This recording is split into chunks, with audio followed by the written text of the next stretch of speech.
저는 올해로 73이 된 한 가정의 평범한 시어머니입니다. 저한테는 하나밖에 없는 아들이 있었고 그 아들은 결혼 후에도 누구보다 저를 잘 챙겨주는 든든한 기둥이었습니다. 며느리도 착한 줄 알았습니다. 겉으로는 인사성도 밝고 생신이나 명절에도 손 하나 까딱하지 않던 제 딸과 달리 알아서 움직이는 며느리 덕분에 저는 그동안 참 감사하다고 여겼습니다. 하지만 사람의 마음이라는 게 정말 속을 알기 어렵다는 말이 괜히 나온 말이 아니더군요. 그날도 저는 시장을 다녀와서 주방에서 김치를 버무리고 있었는데 며느리가 갑자기 제 뒤로 와서 묻더군요. 어머니, 혹시 형님 쪽하고 연락하신 적 있으세요? 순간 저는 무심결에 대답했습니다. 형님? 너 시아버지 형님 말이니? 그분은 외국에 오래 나가 계셔서 무슨 일이라도 생긴 거니? 그때 며느리의 표정이 살짝 굳어졌습니다. 대답도 없이 물끄러미 창밖만 바라보더니 갑자기 아들 얘기를 꺼내기 시작했죠. 남편이 유언장을 남겼더라고요. 어머니 혹시 알고 계셨어요? 그 말에 저는 손에 묻은 김치국물을 훔치지도 못하고 멍해졌습니다. 제 아들은 갑작스런 사고로 세상을 떠났고 저는 그 슬픔을 감당하기도 벅찼습니다. 그런 와중에 유언장이 있었다니 저는 처음 듣는 말이었습니다. 무슨 유언장이니? 나 그런 건 처음 들어보는데. 그러자 며느리는 핸드백에서 복사된 서류 한 장을 꺼내 제 앞에 놓았습니다. 거기에는 제 아들이 사망 직전 작성한 것으로 보이는 유언장이었고 그 안에는 놀랍게도 전 재산을 시아버지의 친형 즉 큰아버지에게 상속한다는 내용이 적혀 있었습니다. 순간 머릿속이 하얘졌습니다. 아니, 아들 재산이 왜 시댁의 먼 친척한테 가야 하는 건지 그 이유를 도무지 이해할 수가 없었습니다. 아들은 며느리와 아이도 있고 심지어 손자는 아직 4살밖에 되지 않았습니다. 이게 진짜라고? 네, 공증도 받아놨어요. 저도 처음엔 못 믿었는데 남편이 말없이 준비해뒀더라고요. 그날 이후 저는 밤마다 잠을 이루지 못했습니다. 그리고 이상한 점은 또 있었습니다. 아들이 세상을 떠난 후 며느리는 점점 저와의 연락을 끊더니 어느 날은 이사까지 갔다는 사실을 동네 사람을 통해 알게 되었습니다. 그리고 믿기지 않는 이야기를 듣게 되었습니다. 손자가 고아원에 있다는 것이었습니다. 설마 그럴 리가 없지. 처음엔 거짓말인 줄 알았습니다. 저는 바로 관할 아동보호센터에 전화를 걸어 문의했고 담당자는 조심스럽게 대답했습니다. 이름이 김재민 맞습니다. 보호자 없이 입소됐고 현재는 임시 보호 중입니다. 전화를 끊은 뒤 저는 다리에 힘이 풀려 바닥에 주저앉았습니다. 제 손자가 제 아들의 핏줄이 고아원에 버려졌다니요. 도대체 무슨 일이 벌어진 건지 저는 진실을 알아야 했습니다. 다음 날 아침 일찍 짐을 싸고 며느리가 이사 갔다는 주소를 찾아갔습니다. 그 집은 꽤 고급스러워 보였고 문을 두드렸을 때 낯선 남자가 나왔습니다. 실례지만 여기에 박선영 씨 사시나요? 아, 그분요. 벌써 한 달 전에 이사 가셨어요. 뒤통수를 한 대 맞은 기분이었습니다. 어디로 갔는지도 모른 채 손자를 버리고 홀연히 사라진 며느리, 그리고 다시 생각난 유언장. 그 모든 게 너무나도 비정상적이었습니다. 저는 결국 법률구조공단을 찾아가 상담을 받았고 그곳에서 법률 상담사분이 말씀하셨습니다. 이 유언장, 위조 가능성도 충분히 있습니다. 특히 상속인을 가족 외로 돌리는 경우는 그 경위가 매우 중요하거든요. 정식으로 소송을 걸어 확인해 보시는 게 좋겠습니다. 그 말을 듣자마자 저는 바로 상속 무효 소송을 준비하기 시작했습니다. 그러던 어느 날 정말 충격적인 사실이 밝혀졌습니다. 그 유언장은 며느리가 위조한 것이었습니다. 유언장의 필적, 공증된 날짜의 오류, 그리고 공증인 이름까지 모두 거짓이었습니다. 공증인조차 존재하지 않았고 사용된 도장은 인터넷에 떠도는 도용 이미지였던 것입니다. 그제야 모든 퍼즐이 맞춰졌습니다. 며느리는 제 아들의 재산을 챙긴 뒤 고아원에 아이를 버리고 사라졌던 겁니다. 이제 저는 싸워야 했습니다. 제 손자를 되찾고 아들의 유산을 지키기 위해서 말입니다. 그날부터 저는 하루하루가 전쟁이었습니다. 법원에 소장을 접수하고 며느리의 소재를 파악하기 위해 온갖 수소문을 다했습니다. 그런데 놀랍게도 며느리는 이미 이름을 바꾸고 다른 남자와 동거 중이라는 사실이 드러났습니다. 그녀는 제 아들의 죽음을 이용해 거액의 보험금과 유산을 챙긴 뒤 아이를 버리고 새로운 삶을 시작했던 겁니다. 그 사실을 안 순간 저는 억장이 무너졌습니다. 제 손자는 어린 나이에 부모도 없이 생이별을 한 채 낯선 곳에서 지내고 있는데 그 아이의 엄마라는 사람은 아무 죄책감 없이 다른 남자의 아이를 품에 안고 살아간다니요. 저는 즉시 아동보호기관에 요청해 손자의 임시 보호자가 되겠다는 의사를 밝혔습니다. 하지만 생각보다 쉽지 않았습니다. 친권자였던 며느리의 동의가 있어야 정식 위탁이나 양육이 가능하다는 것이었습니다. 저는 속이 타들어갔습니다. 결국 저는 다시 법원에 친권 상실 청구를 제기했고 재판은 오래 걸렸습니다. 그동안 손자는 보호소에서 계속 지내야 했습니다. 아이가 얼마나 무섭고 외로웠을지 생각만 해도 눈물이 앞을 가렸습니다. 재판이 진행되면서 며느리는 처음엔 출석을 거부하다가 결국 소환장을 받고 모습을 드러냈습니다. 그 자리에서 그녀는 태연하게 말했습니다. 그 애는 저한테 필요 없어요. 전 그저 새 출발을 하고 싶었을 뿐이에요. 그 말에 저는 그대로 무너져 내렸습니다. 어떻게 저런 말을 아무렇지 않게 할 수 있을까요? 제 아들이 목숨 바쳐 지켜온 가정을 한순간에 무너뜨린 것도 모자라 아이까지 쓰레기처럼 버리고 떠난 사람이 제 앞에서 그렇게 말할 수 있다니요. 재판부는 며느리의 무책임함과 위조 유언장 사건까지 고려해 친권 박탈을 판결했습니다. 그때 저는 비로소 제 손자를 안을 수 있었습니다. 재민아, 할머니야. 많이 무서웠지. 미안하다. 아이의 눈에 고인 눈물은 제 가슴을 찢어 놓았습니다. 그 어린 얼굴에선 아버지를 잃은 슬픔도 엄마에게 버림받은 상처도 그대로 묻어났습니다. 저는 아이를 꽉 껴안고 다짐했습니다. 이제부터는 어떤 일이 있어도 이 아이만은 끝까지 지키겠다고.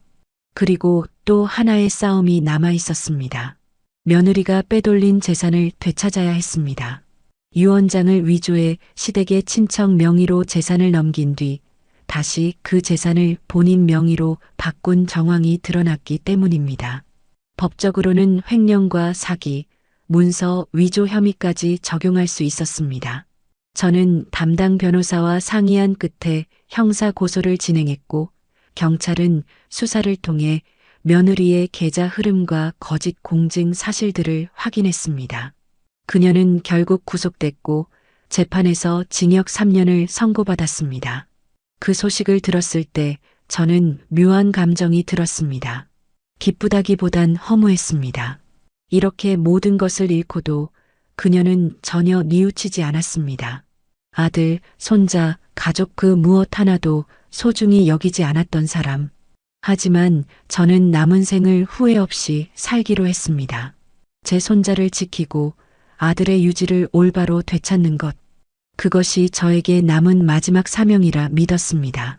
손자 재민이는 시간이 조금 걸렸지만 점차 마음을 열기 시작했습니다. 어린 마음에 큰 상처를 입은 아이였지만 함께 아침을 먹고 학교에 데려다주고 밤에 같이 책을 읽어주며 하루하루를 보냈습니다. 처음엔 말이 없던 아이가 어느 날 제 손을 꼭 붙잡고 말했습니다. 할머니, 나 이제 여기서 살고 싶어요. 그 말을 듣는 순간 저는 정말 많이 울었습니다. 아들이 하늘에서 보고 있다면 꼭 이렇게 말할 것 같았습니다. 엄마, 고마워요. 우리 아들 지켜줘서. 시간이 흘러 손자는 초등학교를 졸업하고 중학생이 되었습니다. 저는 건강이 허락하는 한 아이 곁을 지키기로 마음먹었습니다. 이제 더 이상 이 아이가 상처받지 않도록, 더 이상 외롭지 않도록 말입니다. 하지만 가끔씩은 며느리의 얼굴이 떠오를 때가 있습니다. 대체 어떤 마음으로 그런 선택을 했는지, 왜 그렇게까지 잔인해질 수밖에 없었는지, 그걸 생각하면 아직도 제 마음 한켠은 무겁기만 합니다. 하지만 이젠 과거에 머물지 않기로 했습니다. 아들의 이름으로 아이를 올바르게 키우고 이 아이가 다시 세상을 믿을 수 있도록 만드는 것이 저의 책임이라고 믿기 때문입니다. 며느리 박선영은 처음부터 순한 얼굴에 공손한 말투로 사람 마음을 놓게 만드는 아이였습니다. 아들이 여자친구라고 데리고 왔을 때만 해도 저는 속으로 참 괜찮은 아이구나 싶었습니다. 유한 성격에 무엇보다 말을 참 곱게 하는 게 마음에 들었습니다. 부모님이 일찍 이혼하셨고 외할머니 밑에서 컸다는 이야기에도 측은한 마음이 들어 저는 선뜻 고개를 끄덕였습니다. 하지만 그건 제 착각이었습니다. 결혼 후 얼마 지나지 않아 선영이는 집에 오면 늘 핸드폰만 붙잡고 있었고 아이를 돌보는 시간보다 거울 앞에 서 있는 시간이 많았습니다. 물론 요즘 애들 다 그렇지 싶어 처음엔 별말 안 했습니다. 그런데 아들이 이상한 말을 꺼낸 적이 있습니다. 엄마, 선영이 자꾸 자기 통장에 돈 보내달래. 생활비는 내가 다 주는데 무슨 돈이 자꾸 부족하대. 너 몰래 어디 쓰는 건 아니겠지? 몰라, 뭘 말하면 항상 감정적으로 반응해서 더 묻기도 힘들어. 그때 저는 처음으로 마음속에 작은 불안이 생겼습니다. 그리고 그 불안은 시간이 지나며 점점 커졌습니다. 아이 낳고 나서도 선영이는 친정에 가 있는 시간이 더 많았습니다. 손자가 돌도 지나지 않았는데 며느리는 친구들과 여행을 간다고 며칠씩 집을 비우곤 했습니다. 그럴 때마다 저는 아이를 품에 안고 대신 분유를 타고 대신 젖병을 씻으며 제 아들의 빈자리를 메워야 했습니다. 아들은 그런 상황에서도 늘 참았습니다. 선영이가 상처가 많은 사람이라며 자신이 감싸줘야 한다고 했습니다. 하지만 그 착한 마음이 결국은 아들을 병들게 했습니다. 아들이 갑작스레 쓰러졌을 때 그날 저는 너무 늦게 연락을 받았습니다. 병원에 도착했을 땐 이미 중환자실에 있었고 의사는 제게 심장마비였다고 했습니다. 최근에 스트레스가 상당했을 겁니다. 증상이 누적돼 있었어요. 그 말을 듣는 순간 저는 숨이 막혔습니다. 그 아이, 제 아들 평생 한 번도 큰 병 없이 살아왔던 아이가 그렇게 순식간에 세상을 떠날 줄은 상상도 못했습니다. 그리고 그 장례식 때 선영이는 단 한 방울의 눈물도 흘리지 않았습니다. 울음을 억누르는 저와 달리 선영이는 검은 선글라스를 쓰고 말없이 서 있었고 조문객들이 올 때마다 마치 남의 일처럼 인사를 건넸습니다. 그때부터였습니다. 제 마음 한켠이 얼어붙기 시작한 게. 그리고 장례가 끝나고 채 한 달이 지나지 않아 선영이는 제게 집에서 나가겠다고 말했습니다. 이 집에선 도저히 못 살겠어요. 남편 생각만 나고 숨도 막혀요. 저는 말렸습니다. 적어도 아이가 어릴 땐 함께 지내야 하지 않느냐고. 하지만 그녀는 단호했습니다. 애는 괜찮아요. 제가 알아서 할게요. 그 말이 얼마나 무서운 말이었는지 저는 그때는 미처 몰랐습니다. 그렇게 그녀는 제게 손자와 함께 이사 간다 해놓고는 결국 아이를 버리고 사라졌습니다. 그리고 그 모든 과정이 치밀하게 계산된 시나리오였다는 것을 저는 훗날 알게 됐습니다. 선영이가 아들과 결혼하기 전 이미 파산을 한 적이 있다는 사실을 아들이 죽고 나서야 알게 됐습니다. 신용불량자였고 빚을 감추기 위해 명의까지 바꾸며 살아왔던 전력이 있었습니다. 그녀의 주변 인물들을 수소문했더니 한 사람은 저에게 이런 이야기를 해줬습니다. 그 여자요? 예전에도 비슷한 일 있었어요. 남자 만날 때마다 돈 문제 일으켰죠. 사람을 가만히설로 현혹시키는 재주가 있거든요. 그 말을 듣고 저는 비로소 그녀가 왜 그렇게 정제된 말투로 사람들 앞에 나섰는지 알 것 같았습니다. 그 모든 것이 철저한 연기였던 겁니다. 아들과의 결혼도 착한 며느리인 척하던 모습도 다 돈을 노린 계획의 일부였다는 걸 저는 뒤늦게야 깨달았습니다. 그리고 이제야 모든 게 이해됐습니다.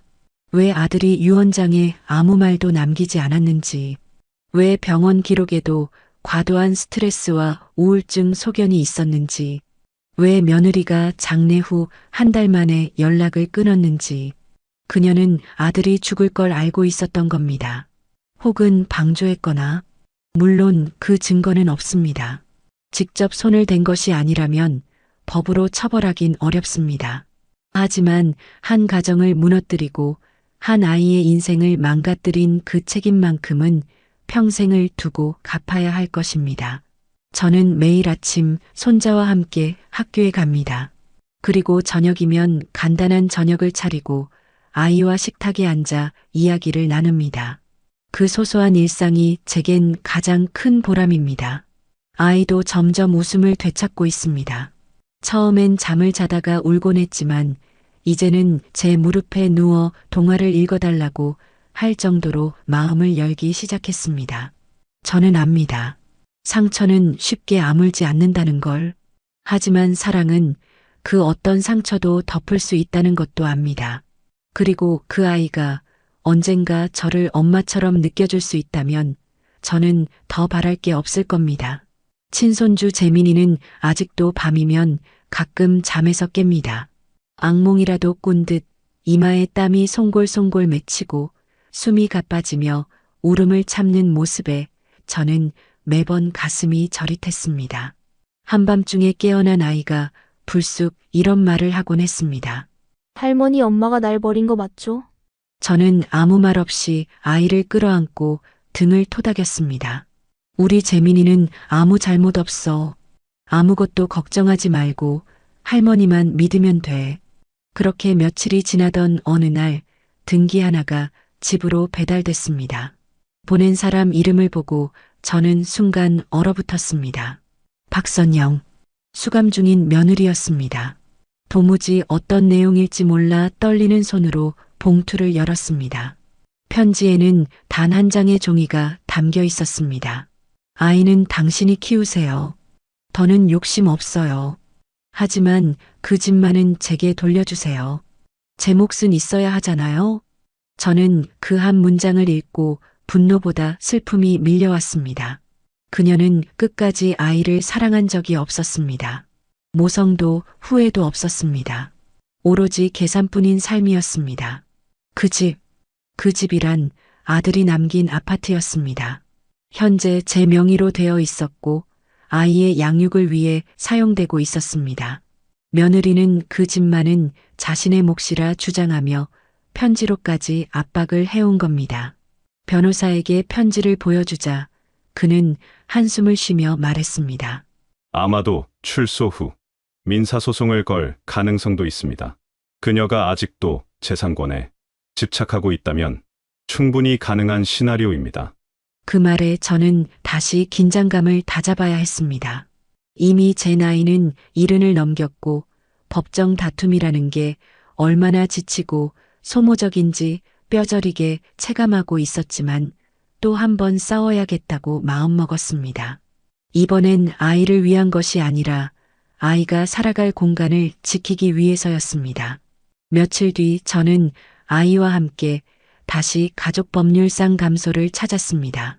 변호사는 아이의 후견인 자격을 강화할 수 있는 법적 절차를 설명해 주었고 저희는 곧장 관련 서류를 준비하기 시작했습니다. 재민이는 이제 글을 읽을 줄 압니다. 하루는 제 서랍 속 편지 봉투를 꺼내더니 조심스럽게 묻더군요. 이 편지 엄마가 쓴 거예요? 저는 망설이다 결국 고개를 끄덕였습니다. 그렇단다. 그럼 엄마가 다시 데리러 오면 저 가야 해요? 그 말에 저는 온몸이 굳었습니다.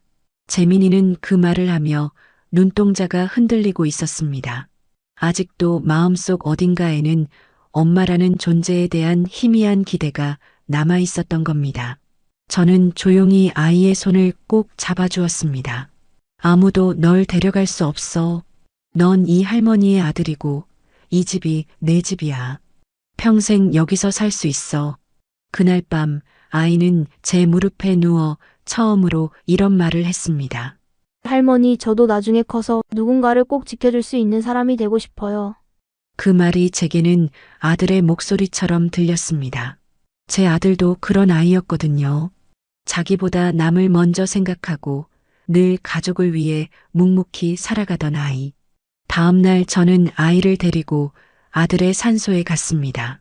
작은 국화 한 다발을 들고 조용히 인사를 드렸습니다. 얘가요, 요즘은 할머니보다도 씩씩해졌어요. 우리 재민이 이제 많이 컸어요. 아이도 무덤 앞에서 두 손을 모으고 눈을 감았습니다. 아빠, 나 잘 크고 있어요. 걱정하지 마세요. 그 말에 저는 끝내 눈물을 흘리고 말았습니다. 그렇게 잠시나마 평온한 일상이 이어졌지만 며느리는 다시 시비를 걸어오기 시작했습니다. 출소를 앞두고 그녀는 변호인을 통해 집을 반환하라며 통보서를 보내왔고 심지어 아이에 대한 면접 교섭권도 요구했습니다. 저는 다시 긴 싸움을 준비해야 했습니다. 그녀가 아이를 다시 데려가려는 것은 아닐까? 그 아이를 또다시 상처 입히는 일은 없어야 한다는 생각에 밤잠을 설치기 일쑤였습니다. 변호사는 조심스럽게 말했습니다. 어르신, 이번엔 공방이 좀 길어질 수 있습니다. 정신적으로 많이 지치실 수도 있어요. 하지만 제가 지쳐도 아이가 지켜지기만 하면 됩니다. 그 말이 제 의지였습니다. 이젠 제 몸이 망가지더라도 손자 하나만은 절대로 포기하지 않을 생각이었습니다. 그리고 또 한 번 운명은 제게 뜻밖의 기회를 주었습니다. 며느리 박선영의 형기가 끝나갈 무렵 갑자기 그녀의 변호인으로부터 또 하나의 서류가 도착했습니다. 재산 반환 소송에 대한 정식 청구장이었습니다. 그녀는 아직도 포기하지 않았습니다. 아들이 남긴 아파트, 손자가 살아가고 있는 그 보금자리를 자신의 몫이라며 끝내 빼앗으려 들었습니다. 저는 참담한 마음으로 소송 대응을 준비하며 변호사와 함께 법정에 섰습니다. 그런데 그 재판에서 예상치 못한 인물이 증인으로 모습을 드러냈습니다. 박선영의 새로운 동거인, 이름은 장태성. 저는 낯선 이름이었지만 그 남자는 재판장 안에서 모든 분위기를 바꿔놓았습니다. 그는 떨리는 목소리로 말했습니다. 제가 증언을 하게 된 건 죄책감 때문입니다. 처음에는 그녀가 불쌍해 보여 도와주려 했지만 시간이 지나며 제가 속았다는 걸 알게 됐습니다. 법정 안이 술렁였고 판사는 조용히 진술을 이어가라 했습니다. 그녀는 출소하자마자 재민이 이야기부터 꺼냈습니다. 이젠 아이도 필요 없고 집만 있으면 된다고 말했죠. 자기 재산이라고 할머니가 빼앗았다고 처음엔 억울하겠거니 했습니다. 그런데 며칠 뒤 그녀는 다른 남자와 통화하며 재산만 손에 들어오면 너랑 해외로 나가자고 말하더군요. 저는 숨을 멈췄습니다. 그녀는 다시 누군가를 속이고 있었고 제 손자를 지키기 위해 싸우는 저희를 또다시 이용하려 한 겁니다. 장태성은 마지막으로 이렇게 말했습니다. 그 아이는 절대 저 여자한테 돌아가선 안 됩니다. 그녀는 아이를 사랑하지 않아요. 단 한 번도요. 그 증언은 결정적이었습니다. 재판부는 박선영의 소유권 주장에 대해 사기 및 위조로 형성된 소유권 주장은 법적 효력을 인정할 수 없다며 기각 결정을 내렸고 아파트는 정식으로 제 명의로 확정되었습니다. 그날 법정을 나서는 길, 저는 처음으로 어깨가 가벼워지는 걸 느꼈습니다. 그리고 그 무렵 재민이도 새로운 변화를 겪고 있었습니다. 동사무소 사회복지과에서 추천받은 심리상담소에 주 1회씩 다니기 시작한 재민이는 처음엔 고개조차 들지 않았지만 몇 달이 지나자 눈빛이 달라졌습니다. 한 번은 상담사 선생님이 저를 따로 불러 이렇게 말씀하셨습니다. 할머니, 재민이가 요즘 자주 쓰는 단어가 있어요. 믿음입니다. 할머니는 믿을 수 있는 사람이에요. 라고 자주 말해요. 그 말을 듣는 순간 저는 두 손을 꼭 모았습니다. 하늘의 아들이 제게 남긴 선물처럼 느껴졌습니다. 세상에 버려졌던 아이가 이제 누군가를 믿게 되었다는 건 기적 같은 일이었습니다. 그날 밤 아이와 나란히 누워 이야기를 나누다가 저는 조심스럽게 물었습니다. 재민아, 나중에 커서 어떤 사람이 되고 싶니? 아이는 조금 망설이다가 말했습니다. 할머니 같은 사람요. 누군가를 끝까지 지켜주는 사람. 그 말은 제 평생 들은 어떤 말보다 소중했습니다. 그 순간 저는 확신했습니다. 우리가 견뎌온 시간은 결코 헛되지 않았다고. 그리고 며느리 박선영은 그 후 다시는 연락을 해오지 않았습니다. 그녀는 재산도 명예도 사람도 모두 잃은 채 조용히 자취를 감췄습니다. 그녀가 마지막으로 남긴 것은 오직 상처뿐이었지만 그 상처를 딛고 일어선 저와 손자는 서로를 바라보며 살아갑니다. 이제는 예전처럼 울지도 않습니다. 매일 아침 밥을 먹고 학교에 가는 평범한 일상 속에서 아이는 웃으며 말합니다. 할머니, 저 오늘 학교에서 도서부 활동했어요. 친구도 하나 생겼어요. 그렇게 말하는 아이를 보며 저는 조용히 다짐합니다. 남은 생이 얼마든 이 아이를 위해 쓸 것입니다. 가족이란 피보다 깊은 책임과 사랑으로 맺어지는 것임을 저는 이제 압니다. 이제 저와 아이는 그렇게 매일을 살아갑니다. 두렵고 힘들었던 날들을 지나 조용하지만 단단하게 재민이가 중학생이 되고 성장이 빠르게 눈에 띄기 시작했습니다. 이젠 아침마다 제 키를 훌쩍 넘기는 키로 서 있는 아이를 보면 그 옛날 제 품에 안겨 울던 어린 얼굴이 떠오르지 않을 만큼 의젓해졌습니다. 할머니, 내일은 교지 편집부 모임 있어서 늦어요. 그래, 조심해서 다녀오렴. 점심은 꼭 챙기고. 걱정 마세요. 도시락까지 싸갖고 갈게요. 그 짧은 대화 속에서도 저는 아이가 얼마나 단단해졌는지를 느꼈습니다. 아들은 못다한 성장을 손자를 통해 다시 보여주는 듯 했습니다. 재민이는 이제 상담도 졸업했습니다. 마음 안에 있던 두려움과 슬픔을 혼자서 말로 꺼낼 수 있을 정도로 회복되었고 학교에서도 자율적인 학생으로 인정받고 있었습니다. 그러던 어느 봄날 재민이가 조심스레 제게 물었습니다. 할머니, 제 이름 바꿔도 될까요? 저는 고개를 끄덕였습니다. 그래, 내가 원하면 그래도 된다. 아빠 성을 따를래요. 이제 전 엄마랑은 아무 상관없는 사람이니까. 그 말이 서글프면서도 기특했습니다. 그 아이는 이미 오래전부터 진짜 어른이 되어가고 있었던 겁니다. 그날 밤 저는 오래 묵혀뒀던 서랍을 열었습니다. 아들이 생전에 쓰던 공책 몇 권, 입던 셔츠 하나, 그리고 제가 써두었던 유언장을 꺼냈습니다. 저는 오래전부터 준비해뒀습니다. 혹시라도 제가 먼저 떠날 때가 오면 이 아이가 혼자 흔들리지 않도록 모든 재산과 보험, 집, 권리관계를 명확히 해두었습니다. 그리고 마지막으로 손글씨로 한 장의 편지를 덧붙였습니다. 우리 재민이에게 너를 처음 품에 안았을 때 내가 울음을 멈추지 않던 그 밤을 기억해. 그땐 너무 작고 말도 못했던 내가 지금은 나보다 더 의젓하고 착한 아이가 되었구나. 나는 너를 손자로만 생각하지 않았다. 너는 내 아들이고 내 삶의 이유였다. 내가 떠난 뒤에도 절대 흔들리지 마렴.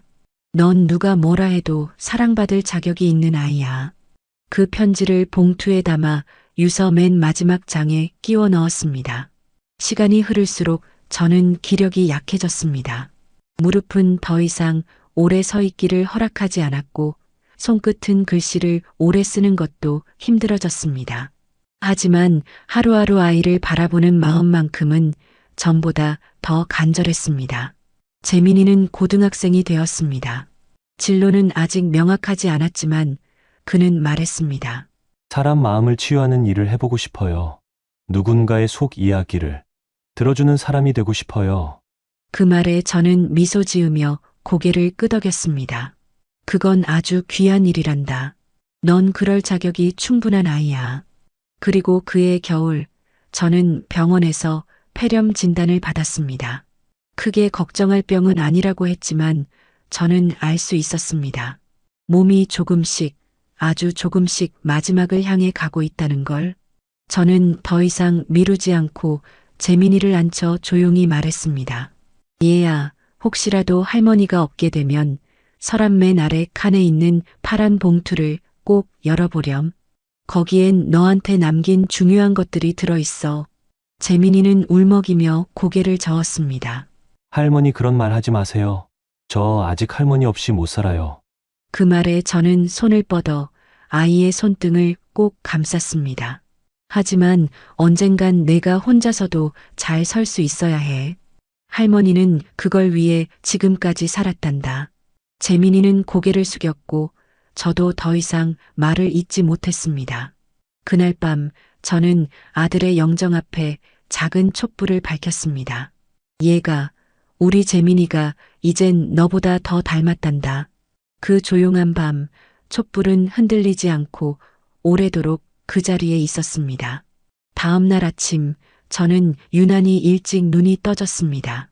몸이 무겁고 숨이 가빠오는 느낌이 있었지만 이상하게도 마음은 평온했습니다. 재민이는 여느 때처럼 새벽같이 일어나 도시락을 싸고 책가방을 챙기고 있었습니다. 그 모습을 보면서 저는 조용히 속으로 중얼거렸습니다. 이 아이는 이제 스스로 삶을 꾸려갈 수 있는 사람이 되었구나.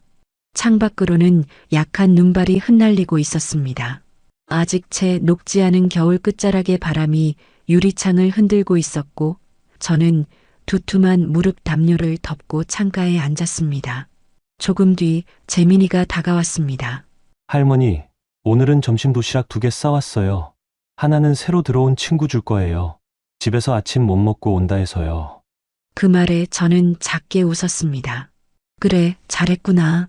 내가 도시락을 싸서 나눠주는 사람이 될 줄은 예전엔 상상도 못했었는데. 재민이는 고개를 갸웃했습니다. 저 원래 그랬던 거 아니에요? 아니야. 처음 우리 집에 왔을 때는 너는 눈물도 안 흘리고 말도 거의 안 하고 마치 세상이 너를 버린 것처럼 움츠러들어 있었지. 그런데 지금은 누군가의 마음을 챙기는 사람이 되었구나. 그 말에 재민이는 말없이 저를 바라보다가 잠시 침묵 속에 있다가 천천히 말했습니다. 그건 할머니 덕분이에요. 아니야. 그건 너 스스로가 선택한 거란다.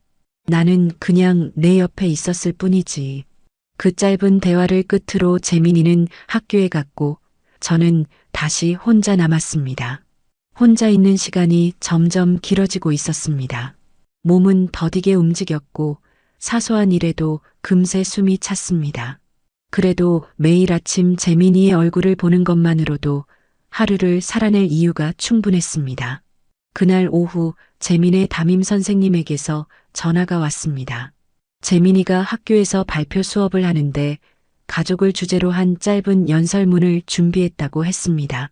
할머니, 혹시 내일 학교 오실 수 있으세요? 재민의 목소리는 조심스러웠지만 기대에 찬 울림이 있었습니다. 선생님도 꼭 모시고 싶다 하셔서 부담은 마시고요. 그 말에 저는 웃으며 대답했습니다. 그래, 내일은 꼭 갈게. 내가 나한테 들려줄 말이라면 어떤 것이든 나는 기꺼이 듣고 싶단다. 다음 날 저는 조금 무리를 해서라도 준비를 마쳤습니다. 늙은 몸이 의자에 오래 앉아 있을 수 있을지 걱정이 되었지만 그 아이의 이야기를 듣는 데에 무슨 이유가 필요하겠습니까? 학교 강당에는 많은 학부모와 학생들이 앉아 있었습니다. 무대 위에 재민이가 서 있었고 마이크 앞에서 차분한 목소리로 입을 열었습니다. 제가 오늘 말씀드릴 사람은 제 할머니입니다. 순간 제 숨이 멎는 듯 했습니다. 할머니는 제게 부모였습니다. 제가 아무것도 모를 때부터 무서운 세상이 너무 크게 느껴졌을 때도 할머니는 한 번도 등을 돌린 적이 없었습니다. 그 말에 저는 두 손을 꼭 잡고 무대 위를 바라보았습니다. 할머니는 제게 누가 뭐래도 사랑받을 자격이 있다고 하셨습니다. 그 한마디가 지금의 저를 만들었습니다. 그리고 저도 이제 누군가에게 그런 사람이 되고 싶습니다. 말을 마친 뒤 강당 안에는 한동안 조용한 박수가 이어졌습니다. 저는 고개를 숙였다가 눈가를 닫고 다시 무대를 바라봤습니다. 그래, 잘 자라줘서 고맙다. 그 말 한마디면 난 충분하다. 그날 집으로 돌아오는 길, 유난히 하늘이 높고 맑았습니다. 겨울이 아직 다 가지 않은 길거리에도 봄의 기운이 조금씩 느껴지고 있었습니다. 밤이 깊어질 무렵 재민이가 제 무릎을 베고 누웠습니다. 이제는 제 품에 안기기도 버거울 만큼 큰 아이가 다시 아이처럼 누워 말했습니다. 할머니, 나 요즘 꿈을 꿔요. 무슨 꿈? 제가 어른이 되어 누군가의 마음을 어루만지고 있는 꿈이요. 꼭 옛날 할머니가 제 머리를 쓰다듬어 주던 느낌으로요. 그 말에 저는 천천히 아이의 이마를 쓰다듬었습니다. 언젠가 내가 사라져도 이 손길은 재민이의 마음속에 남아 또 다른 사람을 향해 닿기를 바랐습니다. 그 꿈 꼭 현실이 될 거야. 넌 누굴 만나든 따뜻한 사람으로 기억될 거니까. 재민은 말없이 눈을 감았습니다. 그 조용한 침묵 속에서 저는 다시 촛불을 떠올렸습니다. 흔들리지 않고 타오르던 오래된 그 불빛처럼. 며칠이 지나고 저는 다시 병원에 입원하게 되었습니다. 숨을 쉴 때마다 가슴 깊숙한 곳이 저릿하게 아팠고 손끝이 저절로 떨리는 시간이 많아졌습니다. 의사는 조심스럽게 말씀하셨습니다. 이제 체력 저하가 가속화되고 있습니다. 언제 갑작스러운 변화가 와도 이상하지 않은 상태입니다. 그 말이 제 귓가에 천천히 흘러들어왔습니다. 놀랍게도 무섭지 않았습니다. 오히려 한 생의 마지막을 맞이할 준비를 조용히 해왔기 때문일지도 모르겠습니다. 재민이는 하루도 빠짐없이 병원에 왔습니다. 학교 수업이 끝나면 제 곁으로 달려와 앉았고 식사는 항상 함께 했습니다. 그날도 병실 창밖에는 겨울빛 햇살이 길게 드리워졌고 저는 조용히 말했습니다. 재민아, 오늘은 내가 책 읽어줄래? 재민은 고개를 끄덕이고 가방에서 책 한 권을 꺼냈습니다. 어릴 때 자주 읽어주던 동화책이었습니다. 그는 책장을 넘기며 맑고 또렷한 목소리로 읽어내려갔습니다. 그래서 꼬마 토끼는 알고 있었어요. 자신이 누군가에게 아주 소중한 존재라는 거요. 그 짧은 문장을 들으며 저는 천천히 눈을 감았습니다. 눈꺼풀 아래로 눈물이 맺히는 것이 느껴졌지만 그건 슬픔 때문이 아니었습니다. 저는 이제 안심할 수 있었습니다. 이 아이는 내가 없이도 스스로의 길을 잘 찾아갈 거야. 다음 날 아침, 재민은 제게 따뜻한 차를 따라주며 말했습니다. 할머니, 저 졸업식 연설 맡았어요. 학생 대표로 할머니 와주실 수 있어요? 그 말에 저는 잠시 미소를 지었습니다. 물론이지. 그런 자리에 내 이름이 있다는 게 얼마나 자랑스러운 일인지 알아? 나 꼭 갈게. 아무리 힘들어도 꼭 내 마지막 교복 입은 모습 봐야지. 재민은 고개를 숙이며 제 손을 감싸쥐었습니다. 할머니, 나 할머니가 있는 동안 내가 할 수 있는 건 다 해드릴게요. 그런 말 말고 그냥 평소처럼만 지내줘. 내가 늘 하던 대로 학교 가고 책 읽고 사람들 도와주고 그게 나한테 가장 큰 기쁨이야. 그날 밤 저는 잠이 쉽게 오지 않았습니다. 숨을 쉴 때마다 폐 깊은 곳에서 묵직한 통증이 올라왔고 심장 소리가 귀에 가까이 울리는 듯 들렸습니다. 그래도 저는 침착하게 옆 탁자에 올려진 재민의 편지 묶음을 꺼냈습니다. 그 아이가 초등학교 때부터 쓴 짧은 쪽지들, 시험 잘 봤다고 남겨둔 메모, 그리고 제 생신에 써준 손편지까지. 그 중에 하나 고등학교 입학날 적어놓은 글귀를 다시 펼쳐보았습니다. 할머니, 저 꼭 사람 마음을 이해할 줄 아는 어른이 될게요. 할머니처럼 따뜻한 사람이 될게요. 그 문장을 오래도록 들여다보고 있자니 어디선가 아주 어릴 적 재민이의 목소리가 들리는 것 같았습니다. 그 아이가 처음 제 손을 잡고 말하던 그 떨리는 음성. 할머니 무섭지 않게 해주세요. 그때처럼 저는 조용히 중얼거렸습니다. 그래, 괜찮아. 무서운 일은 아무것도 없단다. 아무도 없는 병실, 창밖에는 가로등 불빛이 흐릿하게 비쳐 있었고, 저는 천천히 등을 기대고 숨을 골랐습니다. 재민이는 오늘도 평소처럼 책상에 앉아 공부하고 있을 겁니다. 시험 준비를 하면서도 간식 챙기는 걸 잊지 않았을 그 아이의 부지런함이 문득 떠올라 피식 웃음이 나왔습니다.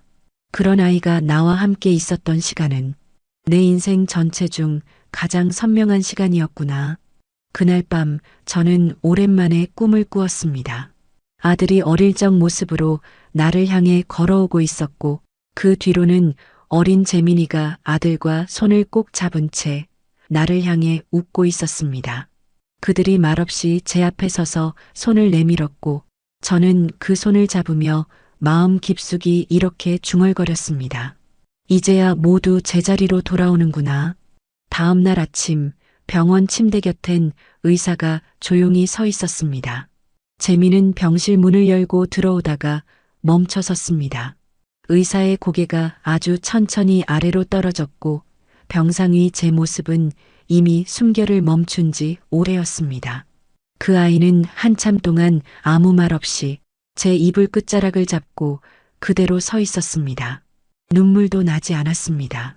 그저 조용히, 깊이, 아주 조심스럽게 제 손을 잡고 한마디 했습니다. 가셨구나, 할머니. 그날 재민은 장례식장에 직접 연락했고 내가 생전에 남겨둔 유언장과 유품 목록을 확인하며 하나하나 정리해 나갔습니다. 상주도 연락도 문상객 응대도 모두 그의 몫이었습니다. 놀랍도록 단단하게 흔들림 없이 일을 처리해 나갔습니다. 장례식장에 모인 사람들 사이에서 누군가 물었습니다. 학생 혼자서 다 하는 거니? 재민은 조용히 웃으며 대답했습니다. 할머니가 다 가르쳐 주셨어요. 저 혼자가 아니었거든요. 그 말에 어른들 중 몇은 눈가를 붉혔고 저는 저 멀리서 아이를 바라보며 속으로 기도했습니다. 그래, 그렇게 씩씩하게 그렇게 잘 살아가렴. 3일장 마지막 날 재민은 제 영정 앞에 한참을 서 있었습니다. 작은 국화꽃 한 송이를 두 손으로 들어 올리고 조용히 말했습니다. 할머니, 저 내일 졸업식이에요. 할머니랑 같이 가고 싶었는데 그래도 괜찮아요. 할머니는 제 안에 있으니까. 그 말 뒤로 그는 사진을 향해 조심스럽게 인사했습니다. 꼭 지켜봐 주세요. 제가 어떤 어른이 되는지. 그 이튿날 아침 교복의 마지막 단추를 채우며 그는 거울을 한참 들여다보았습니다. 거기엔 더 이상 어린아이가 아닌 긴 시간의 사랑과 책임을 온몸으로 받아내며 자란 한 사람의 얼굴이 담겨 있었습니다. 졸업식장에는 부모도 보호자도 없이 혼자 앉은 자리였지만 그는 한 번도 고개를 숙이지 않았습니다. 학교장은 졸업장을 건네며 작게 말했습니다. 재민군, 고생 많았어요. 앞으로가 더 기대되는 학생이었어요. 그는 두 손으로 졸업장을 받아들고 정중히 고개를 숙였습니다. 그날 저녁 집에 돌아온 그는 냉장고에서 남겨진 반찬을 꺼내고 할머니가 자주 하던 방식 그대로 상을 차렸습니다. 밥 한 공기, 된장국, 나물 2가지. 그는 반듯하게 앉아 작은 국그릇 앞에 고개를 숙였습니다. 할머니, 저 졸업했어요. 그리고 그 식사를 조용히 마친 뒤 서랍을 열고 파란 봉투 하나를 다시 꺼냈습니다. 그 안엔 이미 수십 번 읽은 편지와 정리된 유산 내역 그리고 장기 계획서가 들어 있었습니다. 그는 그날 밤 노트북 앞에 앉아 메모장을 열었습니다. 그 아래에 그는 짧게 썼습니다. 할머니, 저는 잘 살고 있어요. 그 문장을 적는 손끝이 처음으로 잠깐 멈칫했습니다. 그제야 마음 깊은 곳에서 울컥 치밀어 오르는 것이 있었습니다. 그는 천천히 키보드를 덮고 고개를 숙였습니다. 눈물이 조용히 떨어졌습니다. 하지만 울음소리는 없었습니다. 그는 울면서도 말했습니다. 저 절대 무너지지 않아요. 3월 초 밖은 아직 겨울의 그림자가 채 가시지 않았습니다. 재민은 두툼한 외투를 여민 채 강의실로 향하는 낯선 계단을 밟고 있었습니다. 새 교과서, 새 노트, 새 신발. 하지만 마음 어딘가는 여전히 익숙한 빈자리가 있었습니다.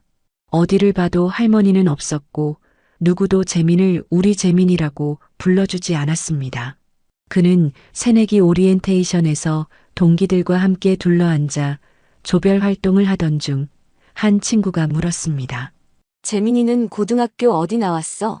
성북고등학교 다녔어요. 아, 그쪽이면 집은 근처야? 지금은 혼자 살아요. 가족은 일찍 돌아가셔서. 그 말에 친구들은 짧게 고개를 끄덕였지만 더 묻진 않았습니다.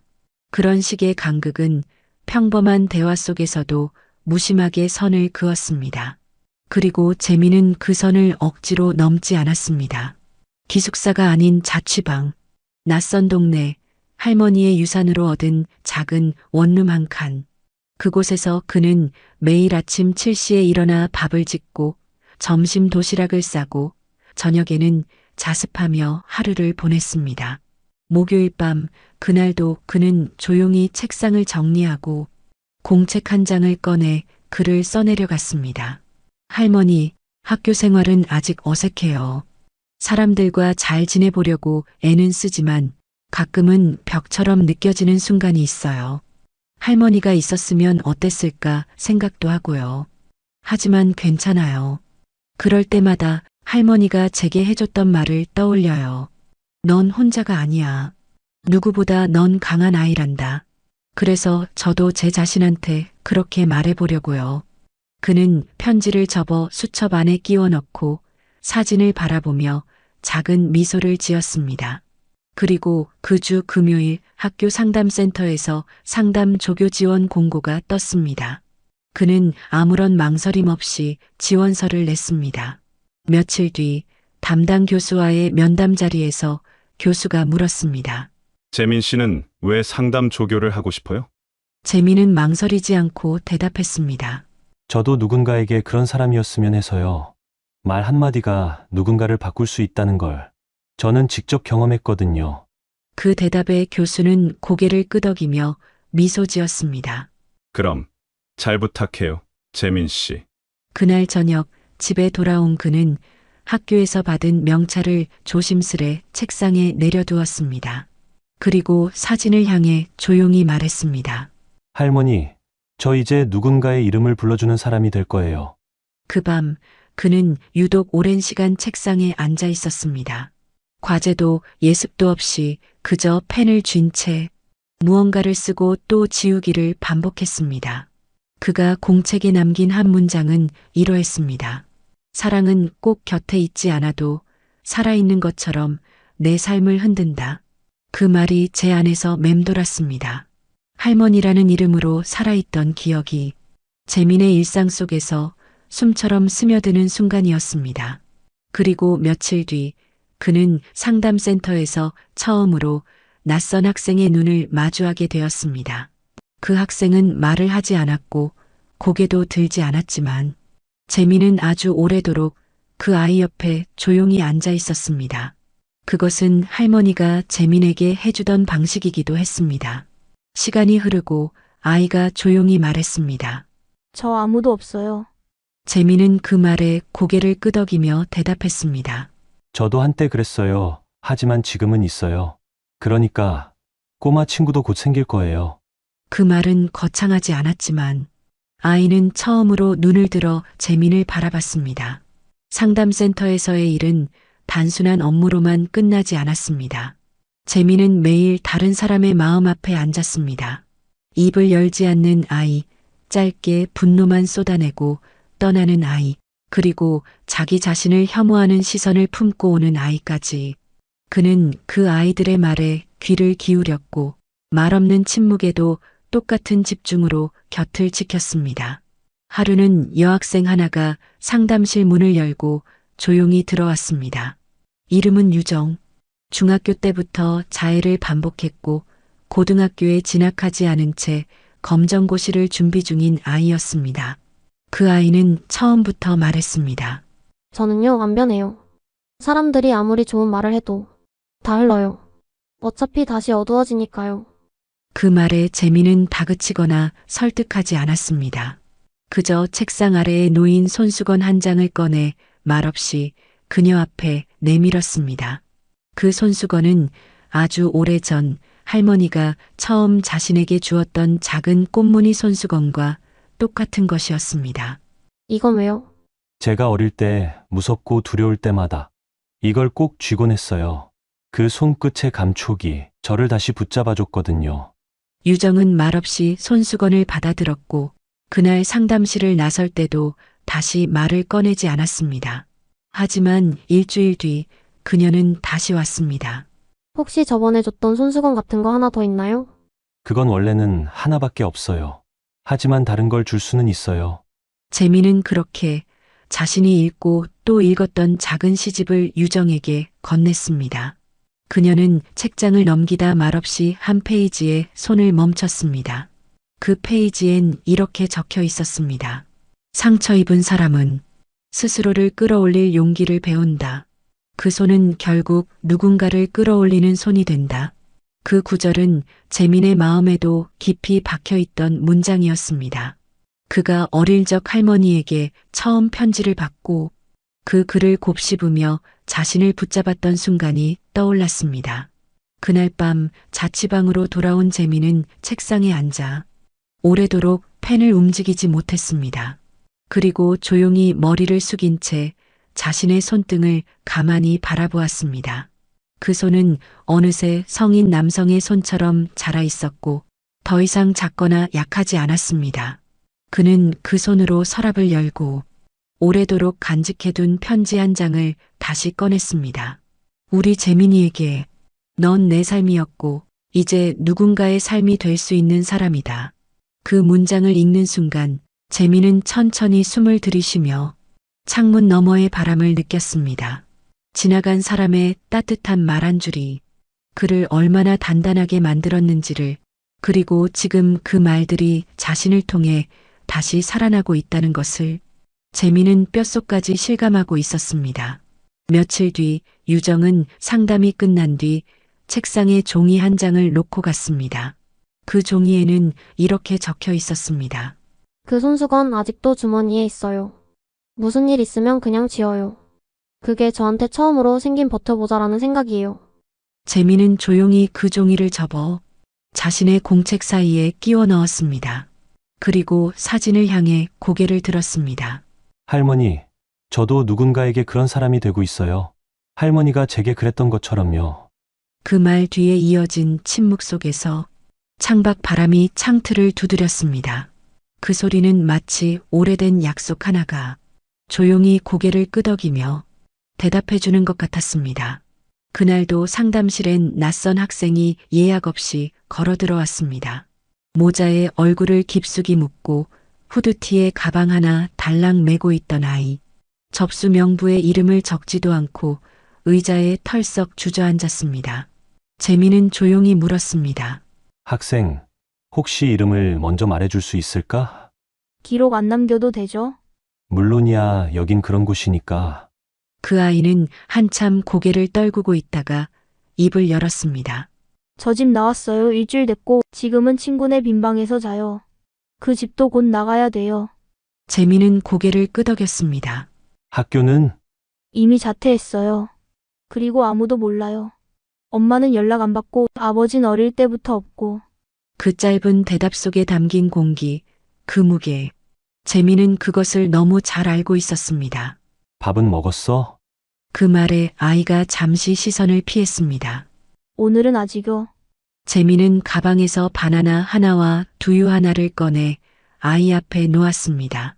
아이는 잠시 주춤하다가 아무 말 없이 두유를 열었습니다. 그 모습이 너무도 낯익었습니다. 과거 자신이 처음 보호소에 들어가서 아무 말 없이 건네받은 컵라면 하나를 낯설게 바라보다 결국 조용히 먹어내던 바로 그 순간과 겹쳐 보였습니다. 아이의 손은 떨리고 있었고 눈빛은 초점 없이 흔들리고 있었습니다. 그 불안정한 기색은 말보다 더 많은 진실을 담고 있었습니다. 지금 제일 힘든 건 뭐야? 재민의 질문에 아이는 작게 중얼거렸습니다. 안 보이는 거요, 앞이. 이게 얼마나 더 가야 끝나는지도 모르겠고, 어디까지 떨어져야 되는지도 모르겠고. 그 말에 재민은 책상 아래 서랍을 열었습니다. 거기엔 자신이 늘 지니고 다니던 작은 노트 한 권이 있었습니다. 거기에는 오래전 자신이 적어둔 문장 하나가 있었고 그는 그 페이지를 조심스럽게 찢어 아이에게 내밀었습니다. 보이지 않아도 걸을 수는 있어. 누군가 내 옆에 있다는 걸 믿는다면. 이건 내가 제일 힘들 때 할머니가 내게 남겨준 말이야. 그걸 매일 보면서 버텼어. 소녀는 말없이 그 종이를 들여다보았습니다. 그 눈에 아주 작게 흔들리는 빛이 일렁였습니다. 그날 상담은 길지 않았습니다. 하지만 재민은 그 아이를 그냥 보내지 않았습니다. 학교 밖 청소년 연계센터에 연락해 단기 쉼터를 알아보고 아이의 신상 노출 없이 머물 수 있는 공간을 확보했습니다. 그리고 며칠 뒤 그 아이는 다시 상담실에 나타났습니다. 이번엔 모자도 후드도 벗고 말이었습니다. 선생님, 그 종이 매일 봐요. 가방 안에 넣고 다녀요. 다시 돌아갈 집은 없지만 걸어볼 수는 있을 것 같아서요. 그 말에 재민은 조용히 미소 지었습니다. 그 미소는 그가 어린 시절 할머니 앞에서 처음 괜찮아요라고 말했을 때 할머니가 지어주던 바로 그 미소였습니다. 그날 밤 자취방으로 돌아온 재민은 책상 앞에 앉아 새 노트를 꺼냈습니다. 표지엔 펜으로 이렇게 적었습니다. 말없이 건네는 문장들. 그 노트 안에 그는 자신이 겪었던 사람들의 말과 표정, 그리고 그들에게 들려주고 싶었던 말들을 한 줄씩 적어가기 시작했습니다. 그건 상담일지도 아니고 과제 노트도 아니었습니다.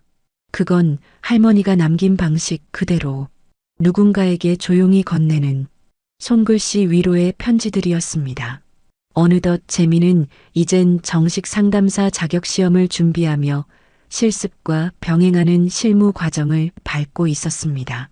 센터에서는 외부 민간기관과의 연계 상담 프로젝트에 참여할 기회를 주었고 그는 매주 금요일마다 외부 위탁 청소년 보호센터로 출장을 나갔습니다. 그곳에서 만나는 아이들은 학교에 적응하지 못한 채 거리와 시설을 오가는 아이들이었습니다. 일찍부터 생존을 위해 거칠게 말을 배운 아이들, 자기 방어를 유일한 생존법으로 익힌 아이들이었고 재민은 그들과 말보다 침묵으로 많은 걸 나누는 법을 배워가고 있었습니다. 그러던 어느 날 상담실 문을 열고 한 여성이 들어왔습니다. 이곳 프로그램 대상자의 친권자인 동시에 법적 보호관계인으로 등록된 사람. 재민은 그녀를 보는 순간 숨이 멎는 것 같은 기분을 느꼈습니다.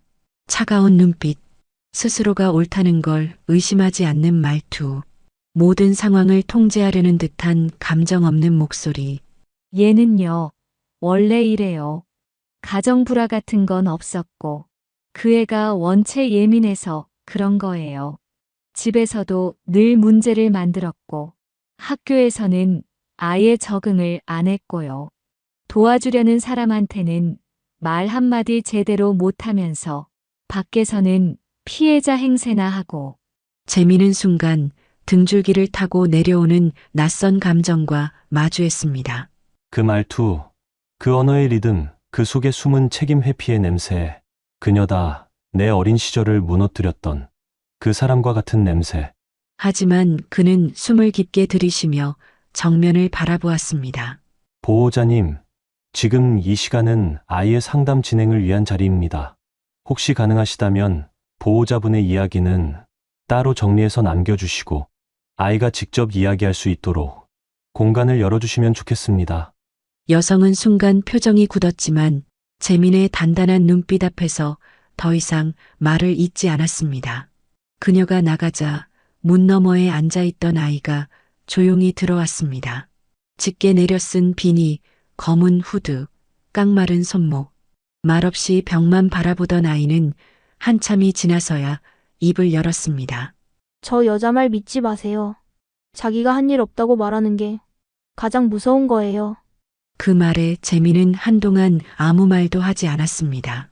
다만 눈을 감고 오래전 자신이 그 말을 처음 했던 날을 떠올렸습니다. 할머니, 엄마는 아무것도 하지 않았어요. 그게 제일 무서웠어요. 그 아이는 고개를 숙이며 중얼거렸습니다. 말을 꺼내면 내가 이상한 애가 되는 것 같아서요. 가만히 있으면 그냥 조용히 넘어가는 것 같고. 그건 이상한 게 아니야. 그건 참아낸 거야. 재민의 그 말에 아이는 처음으로 시선을 그에게 돌렸습니다. 그 말 처음 들어봐요. 다른 어른들은 그냥 나보고 민감하대요. 넌 민감한 게 아니라 망가지지 않으려고 한 거야. 그건 굉장한 일이야. 그 아이는 조용히 입을 다물었지만 그 표정은 분명 달라져 있었습니다. 그날 상담을 마치고 돌아오는 길, 재민은 지하철 안에서 한참 동안 눈을 감고 있었습니다. 그 안에서 올라오던 감정은 화도 아니고 원망도 아니었습니다. 그건 묘하게도 이해에 가까운 감정이었습니다. 그녀도 결국 누군가에게 제대로 사랑받지 못하고 자랐던 사람이었을지도 몰라. 그래서 상처를 내는 방식밖에 몰랐던 걸지도. 하지만 그 이해가 그 사람의 선택을 정당화하지는 않았습니다. 다만 재민은 그 순간 스스로가 더 이상 복수를 위해 누군가의 삶을 대면하지 않는다는 걸 알았습니다. 나는 복수하는 사람이 아니라 멈추게 하는 사람이 되고 싶어. 그 생각은 그를 할머니와 이어주던 마지막 끈이자 스스로에게 부여한 가장 명확한 사명이었습니다. 그날 밤 재민은 책상 앞에 앉아 오래된 편지를 꺼냈습니다. 할머니가 생전에 남긴 마지막 손글씨. 복수는 누구나 할 수 있지만 지켜주는 건 아주 강한 사람만이 할 수 있는 일이란다. 그 문장을 다시 천천히 소리내어 읽었습니다. 그리고 다음 날 아침 재민은 아이의 보호자였던 그 여성에게 전화 대신 편지를 전했습니다. 그 안에는 간결하지만 단호한 말이 적혀 있었습니다. 당신의 이야기를 들을 자리는 언제든 마련할 수 있습니다. 다만 그 자리는 반드시 당신의 책임을 부정하지 않는 자리여야만 합니다. 그로부터 몇 해 뒤 재민은 정식 상담사 자격을 취득하고 시립청소년심리지원센터 전임 상담사로 발령을 받았습니다. 더 이상 실습생도 조교도 아닌 자리에서 그는 매일 아이들을 만나고 그들의 말없는 눈빛 앞에 앉아 귀를 기울였습니다. 사무실 책상 위에는 여전히 익숙한 사진 하나가 놓여 있었습니다. 할머니가 제게 처음으로 도시락을 싸주시던 날, 낡은 식탁 위에서 찍힌 흐릿한 흑백 사진. 그 곁엔 노트 한 권이 놓여 있었고 표지엔 금박으로 이런 문구가 새겨져 있었습니다. 말없이 건네는 문장들 박재민. 그 노트는 이제 재민이 만난 아이들의 언어가 담긴 기록장이 되어 있었습니다. 때로는 아이들이 건넨 쪽지가, 때로는 재민이 썼던 위로의 메모가 한 장씩 붙어 있었습니다. 어느 늦은 오후 센터로 낯선 보호자가 전화해 왔습니다. 위탁 보호가 중단된 한 아이가 센터 앞에 혼자 서 있다는 내용이었습니다. 재민은 곧장 외투를 들고 나갔습니다. 센터 현관 앞 가로등 불빛 아래에서 10살쯤 되어 보이는 소년이 무릎을 끌어안고 앉아 있었습니다. 안녕. 재민이 조심스레 말을 걸자 아이는 고개를 들지도 않고 묻지도 않은 말부터 꺼냈습니다. 여기 나 자꾸 쫓겨나서 마지막이라고 했어요. 더 못 맞겠다고요. 그 말에 재민은 무릎을 굽혀 아이의 눈높이에 맞췄습니다. 밥은 먹었니? 고개를 저으며 아이가 입을 꾹 다물었습니다. 그럼 따뜻한 거 하나 먹자. 그리고 우리 그 다음 이야기 해보자. 재민은 아이의 손을 천천히 잡았습니다. 그 손은 작고 차고 잔뜩 굳어 있었습니다. 하지만 그 손을 감싸주는 재민의 손은 할머니의 손과 닮아 있었습니다. 말없이 단단하고 따뜻했습니다. 며칠 뒤 그 아이는 정식 위탁을 거치지 않고 재민이 신청한 보호관계 자문 프로그램에 연결되었습니다. 단기 임시 보호를 전제로 한 거주 동반 멘토링. 이제는 자신이 누군가를 집으로 데려오는 사람이 되었다는 사실에 재민은 오래전 할머니의 서랍 하나를 떠올렸습니다. 그 서랍엔 언제나 간식이 있었고 작은 물티슈, 손수건, 그리고 비상용 양말이 들어 있었습니다. 그는 자취방 서랍을 열고 조용히 노트에 적었습니다. 비상용 양말 하나 더 챙길 거. 오늘부터 둘이 사니까. 그날 밤 아이는 물었습니다. 여기서 며칠만 지내도 돼요? 재민은 고개를 천천히 끄덕였습니다. 며칠이 아니라 내가 괜찮아질 때까지. 그게 한 달이든 1년이든 괜찮아질 수 있을 만큼만. 그 말에 아이는 조용히 고개를 숙였습니다. 그 모습은 오래전 처음 할머니의 집 앞에 섰던 재민 자신의 모습과 같았습니다. 그날 밤 재민은 일기장을 꺼내 조용히 써내려갔습니다. 어느 날 내게 작은 생명이 걸어 들어왔다. 그 눈에는 내가 보던 세상과 닮은 어둠이 있었고 그 손에는 지켜달라는 말 대신 아무것도 쥐지 않은 체념이 있었다. 나는 그 아이에게 약속한다.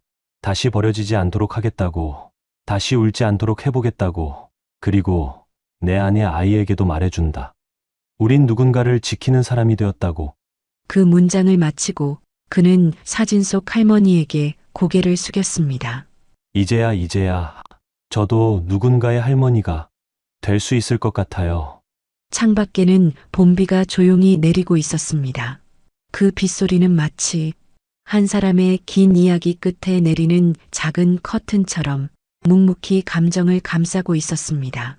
그리고 그 밤 재민은 세상에서 가장 조용한 웃음을 지으며 아이의 방불이 꺼질 때까지 가만히 등을 기대고 앉아 있었습니다. 그 불빛 아래 지켜야 할 삶이 또 하나 늘어났다는 것을 기꺼이 받아들이는 사람으로 그렇게 이야기는 이어졌습니다. 언제나처럼 말없이 그러나 단단하게